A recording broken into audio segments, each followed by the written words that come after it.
నా పేరు నా పేరు రాజేందర్ బీట్ ఆఫీసర్.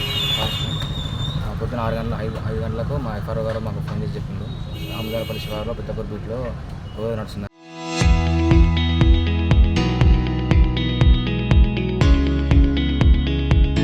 అని.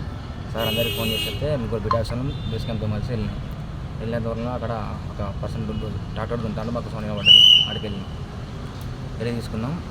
అతను తోట సమస్యని వచ్చి నిర్ధారించినాం. అతను వస్తే ఆఫీస్కి వస్తా అని చెప్పిండు. చెప్తే మా బీట్ ఆఫీసర్ కూడా ట్రాక్టర్ ఎక్కి తీసుకుపోయి ఆమ్దాపల్లి దాటాక రామపూర్ ఉపయోగంలో ఇష్టమైన కొనిచ్చుకుంటా వాళ్ళ ఇంట్లోకి తీసుకెళ్ళి అక్కడ ఇంట్లో తీసుకెళ్ళే టైంలో మీ ఆపుతా అంటే కొంత తోపులాట జరిగింది. అక్కడ మాకు గాయాలు జరిగింది. తోపులాట జరిగింది.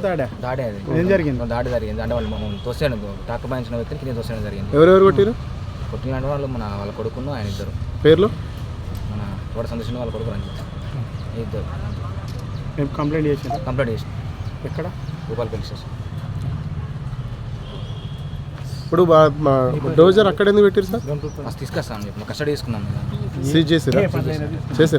మా కస్టడీలో ఉన్నది. సీజ్ చేసిన ఫారెస్ట్ ఆఫీస్ కమలాపూర్ నర్సలో పెట్టిన. అవునా? అయితే యాక్చువల్గా అప్పుడు డోజింగ్ జరుగుతున్న టైంలో నేను, రంజిత్, ఇంకో ఎఫ్బీఓ పెరగపల్లి రాజేందరు ముగ్గురం కలిసి అడ్డగించాం దాన్ని. అడ్డగించినప్పుడు అడ్డంగా నిలబడి మీరు సరే వెళ్ళాలనుకుంటే వెళ్ళండి అనేసి చెప్పడంతో లేదు మీరు ఆఫీస్కి రండి అని చెప్పాం. ఫస్ట్ ఆఫీస్కి రండి అని చెప్తే వస్తాం కానీ ఇప్పుడు రాము మేము అని చెప్పేసి అన్నాడు.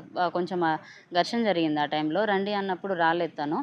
యాజువల్గా చెప్పినాక మళ్ళీ సరే నేను వస్తా అని మమ్మల్ని నమ్మించి మా బీట్ ఆఫీసర్ ఎక్కినాక కూడా ఆమ్దల్పల్లి విలేజ్ వరకు బాగానే వచ్చాడు. యాజ్ యూజువల్గా ఆమ్దల్పల్లి విలేజ్లో వాళ్ళ కొడుకు ఇంకొక అనదర్ పర్సన్, నాకు ఐడియా లేదు, వాళ్ళిద్దరూ ఎవరైతే రావడంతో ఇతను అసలు ఇంకా ఆగకుండా స్పీడ్గా ఎంత అంటే మా బైక్స్ని జిగ్జాగ్ చేసుకుంటూ వెళ్ళిపోయాడు. కనీసం మేము బైక్ డోజర్ని క్రాస్ చేసి వెళ్ళేంత కూడా లేకుండా వాళ్ళ ఇంటి దగ్గరికి తీసుకొని వెళ్ళి గేట్ లోపల పెట్టేసుకున్నాడు. యాజ్ యూజువల్గా మా డ్రైవర్స్కి భూపాలపల్లిలో ఉన్నారు. వాళ్ళు భూపాలపల్లి స్టాఫ్ వచ్చేసరికినే మొత్తం తన లోపల పెట్టేసుకొని డోజర్ని గేట్ లాక్ వేసేసాడు. వాళ్ళ ఇంటి దగ్గర జరిగిన ఘర్షణలో ఎస్ రాజేందర్ బీట్ ఆఫీసర్కి లెఫ్ట్ చెక్కి గాయాలని, అలాగనే రంజిత్ గుర్రంపేట తనకి ఎఫ్బీఓ తనకి కూడా ఎట్లా రైట్ సైడు ఇట్లా నెక్ దగ్గర ఒకటను, బ్యాక్ బోన్ దగ్గర ఒకటి తను డోజర్ మీద ఉన్నప్పుడే తను నెట్టేయడం జరిగిందనమాట. సో ఆ టైంలో డోజింగ్ అటు ఇటు రాడ్స్ ఉంటాయి కదండి, అవి తగలడం జరిగింది.